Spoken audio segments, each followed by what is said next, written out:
भारत में अगर justice within year लागू हो जाए तो भारत की 50% समस्या खत्म हो जाएगी। अगर जस्टिस विद इन ईयर लागू हो जाए तो अलगाववाद, आतंकवाद, माओवाद, नक्सलवाद 50% से ज़्यादा खत्म हो जाएगा। जस्टिस विद इन ईयर लागू हो जाए, घूसखोरी, कमीशनखोरी, दलाली बंद हो जाएगी, कटमनी, तोलाबाजी बंद हो जाएगी। जस्टिस विद इन ईयर बंद हो जाए, कबूतरबाजी, हवालाबाजी बंद हो जाएगी। जस्टिस विद इन ईयर लागू हो जाए, घटतौली और नक्काली बंद हो जाएगी। जस्टिस विद इन ईयर हो जाए तो बहन बेटियों के साथ जो व्याभिचार हो रहा है, जो बलात्कार हो रहा है, ये 50% से ज़्यादा कम हो जाएगा। चूँकि भारत में मुकदमा सालों साल चलता है, सज़ा दिलवाने में 30 साल 40 साल लग जाता है। कानून का खौफ इसलिए पैदा नहीं हो रहा है, और कानून का खौफ नहीं पैदा हो रहा है, इसलिए ना अपराध कम हो रहा है, ना भ्रष्टाचार कम हो रहा है। जस्टिस विद इन ईयर हो जाए तो थाना जो है वो प्राथमिक सेफ्टी सेंटर हो जाएगा, प्राथमिक सिक्योरिटी सेंटर हो जाएगा। अभी थाना दलाली का अड्डा बना हुआ है। जस्टिस विद इन ईयर हो जाए, थानेदार, हवलदार पैसा लेना बंद कर देंगे। जस्टिस विद इन ईयर हो जाए, तहसील जो भ्रष्टाचार का अड्डा बना हुआ है, कमीशनखोरी का अड्डा बना हुआ है, वहाँ पे पेशकार और तहसीलदार पैसा लेना बंद कर देंगे। जस्टिस विद इन ईयर हो जाए तो आपकी जमाखोरी, मिलावटखोरी बंद हो जाएगी, कालाबाजारी बंद हो जाएगी, मुनाफाखोरी बंद हो जाएगी। जस्टिस विद इन ईयर हो जाए तो ये बिल्डर जो आम ग्राहकों को लूट रहे, वादा कुछ अलग करते हैं, मकान कुछ अलग देते हैं, ये बंद हो जाएगा। भारत में जो भी समस्या है वो कोई भी लाइलाज नहीं है, कोई भी विश्वव्यापी नहीं है। जस्टिस विद इन ईयर हो जाए, लव जिहाद बंद हो जाएगा। जस्टिस विद इन ईयर हो जाए, लैंड जिहाद बंद हो जाएगा। जस्टिस विद इन ईयर लागू हो जाए, ड्रग का कारोबार बंद हो जाएगा। मानव तस्करी रुक जाएगी, नशा तस्करी रुक जाएगी।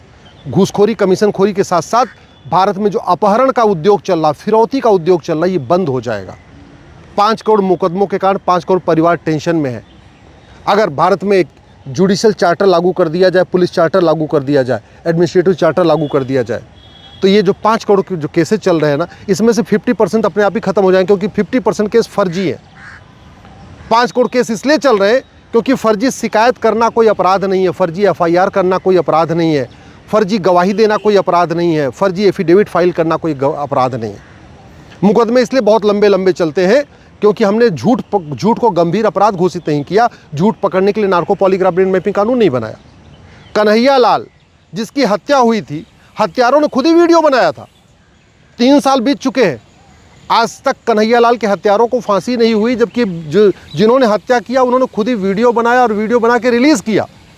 और जांच कोई राज्य सरकार नहीं कर रही है, जांच NIA कर रही है। भारत की सबसे प्रोमिनेंट इन्वेस्टिगेशन एजेंसी जो NIA है वो जांच कर रही है कन्हैया लाल की जो उदयपुर में हत्या हुई थी। लेकिन 3 साल में अभी तक न फांसी दिलवा पाई, न उनकी प्रॉपर्टी जब्त करवा पाई, न उनकी नागरिकता ख़त्म करवा पाई। क्यों? क्योंकि 106 गवाह हैं और 106 गवाह में से केवल 6 लोगों की गवाही हुई है, अभी 100 लोगों की गवाही हुई नहीं। मुकदमा जितना लंबा चलेगा, इस देश में गवाहों से और लोग बातचीत करेंगे, गवाहों को डराएंगे, धमकाएंगे, खरीदने की कोशिश करेंगे। कुछ गवाह मुकर भी सकते हैं। ये जो सिस्टम चल रहा है ना गवाही वाला, ये इसलिए चल रहा है क्योंकि पुराना अंग्रेजी का सिस्टम चल रहा है। अगर गुलामी की पुलिस व्यवस्था, गुलामी की प्रशासनिक व्यवस्था, गुलामी की न्यायिक व्यवस्था बदल दें तो जस्टिस विद इन ईयर हो जाएगा। और जस्टिस विद इन ईयर हो जाएगा तो थाने का भ्रष्टाचार खत्म होगा, तहसील का भ्रष्टाचार खत्म होगा, डिस्ट्रिक्ट कोर्ट का भ्रष्टाचार खत्म होगा, PWD डिपार्टमेंट का भ्रष्टाचार खत्म होगा, एजुकेशन डिपार्टमेंट का भ्रष्टाचार खत्म होगा, रेलवे का भ्रष्टाचार खत्म होगा, हेल्थ डिपार्टमेंट का भ्रष्टाचार खत्म होगा। भारत में जो करप्शन है, ये रूल ऑफ लॉ इंडेक्स में हमारी स्थिति क्या है आप खुद देख लीजिए, गूगल कर लीजिए rule of law index, Bharat की क्या स्थिति है। करप्शन परसेप्शन इंडेक्स में आज तक कभी टॉप 50 में आए नहीं, रूल ऑफ लॉ इंडेक्स में कभी टॉप 50 में आए नहीं। कभी हम 60वें पोजीशन पे हैं, कभी 70वें पोजीशन पे हैं, कभी 80वें पोजीशन पे हैं। और स्थिति ये है, एक भी डिपार्टमेंट करप्शन फ्री नहीं है, एक भी डिस्ट्रिक्ट करप्शन फ्री नहीं है, एक भी तहसील करप्शन फ्री नहीं है, और एक भी थाना करप्शन फ्री नहीं है। लोग परेशान हैं। अगर भारत में जस्टिस विद इन ईयर हो जाए ना तो फर्जी केस बंद हो जाएंगे। फर्जी केस के कारण करोड़ों परिवार बर्बाद हो चुके हैं। भारत में 25 करोड़ लोग नशे के कब्जे में आ चुके हैं, नशेड़ी हो चुके हैं। अगर ये दंड का, कानून का खौफ पैदा हो जाए तो ये नशे का कारोबार रुकेगा। नशे का कारोबार रुकेगा तो हमारी यंग जनरेशन जो नशे में डूब रही है वो रुक जाएगा। अगर जस्टिस विद इन ईयर हो जाए तो घुसपैठिए अपने आप भागना शुरू कर दें। घुसपैठिए जो 6 करोड़ भारत में है उनको पता है उनको कोई सज़ा नहीं मिलेगी, कानून का खौफ नहीं है। जस्टिस विद इन ईयर हो जाए तो धर्मांतरण रुक जाएगा। 1500 परिवारों का पर डे धर्मांतरण हो रहा है। 1500 परिवार पर डे का मतलब क्या हुआ? 10,000 हिंदुओं का पर डे कन्वर्जन हो रहा है। जस्टिस विद इन ईयर हो जाए तो जो 5 लाख बहन बेटियां साल में गायब हो रही हैं, ये गायब होना बंद हो जाएंगी। 5 लाख हर साल गायब हो रही है। आप खुद सोचिए कितना बड़ा आंकड़ा है।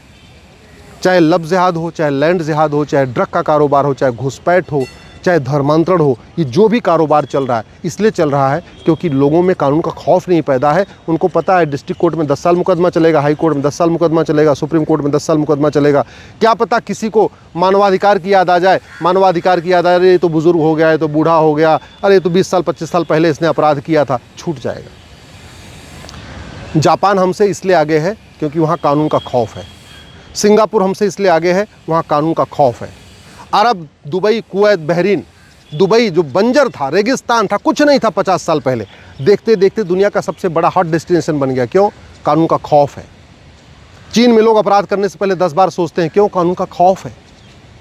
यहाँ तो जब देखो सड़क जाम कर देते, जब देखो तो बस जला देंगे, जब देखो तो सरकारी पुलिस के ऊपर पत्थरबाजी कर देंगे, जब देखो तो कुछ न कुछ शुरू कर देते। क्यों? क्योंकि कानून का खौफ नहीं है। संसद में 1/3 अपराधी पहुंच चुके हैं, विधानसभा में 1/3 अपराधी पहुंच रहे हैं, उनके मुकदमे भी सालों साल चलते जा रहे हैं। क्यों? कोई कानून का खौफ नहीं है। अगर हम पुलिस चार्टर लागू कर दें, 1861 वाला पुलिस एक्ट ख़त्म करके पुलिस चार्टर लागू कर दें, एडमिनिस्ट्रेटिव चार्टर लागू कर दें, जुडिशियल चार्टर लागू कर दें और चीटिंग, फ्रॉड, फोर्जरी को सीरियस क्राइम डिक्लेयर कर दें, गंभीर अपराध घोषित कर दें, जस्टिस विद इन ईयर हो जाएगा। कोई भी मुकदमा 1 साल से ज़्यादा चलेगा ही नहीं।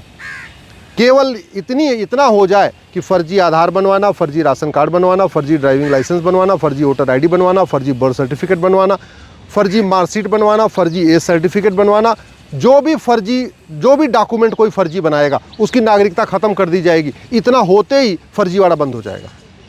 केवल इतना कर दें कि जो फर्जी शिकायत करेगा, जो फर्जी जांच करेगा पुलिस का इंस्पेक्टर, या जो कोई फर्जी गवाही देगा, या कोई जज अगर फर्जी फैसला देगा, गलत फैसला देगा पैसा लेके, उसकी नागरिकता ख़त्म कर देंगे, उसको 10 से 20 साल की सज़ा होगी। मैं गारंटी के साथ कहता हूँ, भारत में 1 साल तो छोड़िए, 6-6 महीने के अंदर मुकदमे का फैसला होना शुरू हो जाएगा। अभी मुकदमे लंबे इसलिए चल रहे हैं क्योंकि कानून का खौफ नहीं पैदा है। मुकदमे इसलिए लंबे चल रहे हैं, चीटिंग, फ्रॉड, फोर्जरी गंभीर अपराध नहीं है। मुकदमे इसलिए लंबे चल रहे हैं क्योंकि न फर्जी FIR कराना अपराध है, न फर्जी जांच करना अपराध है, न फर्जी एफिडेविट फाइल करना अपराध है, न फर्जी गवाही करना अपराध है। और हो क्या रहा है? लोग परेशान हैं, लोग तड़प रहे हैं। पिछले साल 8 लाख किलो ड्रग पकड़ी गई है। 8 लाख किलो। दुनिया का सबसे बड़ा ड्रग का कारोबार, सबसे ज़्यादा ड्रग का कारोबार भारत में चल रहा है। क्यों? क्योंकि नशा तस्करों को न फांसी हो रही, न उनकी प्रॉपर्टी जब्त हो रही, न उनकी नागरिकता खत्म हो रही। दुनिया में सबसे ज़्यादा लव जिहाद भारत में हो रहा है। सबसे ज़्यादा बहन बेटियों के साथ दुराचार, बलात्कार भारत में हो रहा है। क्यों? कानून का खौफ नहीं पैदा। सबसे ज़्यादा अवैध निर्माण भारत में हो रहा है। सड़क किनारे, हाईवे किनारे, रेलवे किनारे, पहाड़ियों पे जहाँ देखो अवैध निर्माण बन जाता है, जहाँ देखो झुग्गी बन जाती है। क्यों? कानून का खौफ नहीं पैदा है। और ऊपर से मानवाधिकार की दुहाई और शुरू हो जाती है। अरे जहाँ चलो झुग्गी बना लिया, ठीक है, इसके बदले मकान दे दो। भारत में ये जो अराजकता फैल रही है ना, ये भारत को बर्बाद कर देगी। और इस अराजकता के चक्कर में यहाँ से अच्छा जो कहते हैं शार्प माइंड है, जो ब्रेन है, जो क्रीम है, वो पलायन कर रही है। जो अच्छे पढ़ने लिखने वाले बच्चे हैं वो सब, कोई ऑस्ट्रेलिया भाग रहा है, कोई कनाडा जा रहा है, कोई अमेरिका जा रहा है। जो जहाँ जा रहा है वहीं रुक जा रहा है, यहाँ लौट के आना नहीं चाहता। यहाँ क्यों नहीं आना चाहता? क्योंकि उसको पता है थाने भ्रष्टाचार के अड्डे हैं, तहसील कमीशन खोरी का अड्डा बना हुआ है, डिस्ट्रिक्ट कोर्ट में न्याय बिक रहा है, तहसीलदार ऊपर बैठे हैं, पेशकार नीचे पैसा ले रहा है, थानेदार ऊपर बैठे हैं, सामने हवलदार पैसा ले रहा है। ये जो चल रहा है और जो अदालतों में जो न्याय बिक रहा है, ये रोका जा सकता है। उसके लिए केवल एक ही करना पड़ेगा, हमें जस्टिस विद इन ईयर लागू करना पड़ेगा, कानून का खौफ पैदा करना पड़ेगा, हमें पुलिस रिफॉर्म करना पड़ेगा, जुडिशियल रिफॉर्म करना पड़ेगा, एडमिनिस्ट्रेटिव रिफॉर्म करना पड़ेगा और चीटिंग, फ्रॉड, फोर्जरी को सबसे जघन्य अपराध घोषित करना पड़ेगा। इतना कर दें, हत्या भी रुकेगी, बलात्कार भी रुकेगा, नशा तस्करी भी रुकेगी, मानव तस्करी भी रुकेगी, अपहरण भी रुकेगा, फिरौती भी रुकेगी, हथियारों का कारोबार भी रुकेगा, अलगाववाद, आतंकवाद भी रुकेगा, नक्सलवाद, माओवाद भी रुकेगा, घूसखोरी, कमीशनखोरी, जमाखोरी, मिलावटखोरी, कालाबाजारी भी रुकेगी और भारत सुरक्षित होगा। भारत को सुरक्षित बनाना है तो हमें right to justice within year लागू करना पड़ेगा। Justice for all, justice within year, ये लागू करना ही पड़ेगा। इसके बिना भारत सुरक्षित नहीं हो सकता।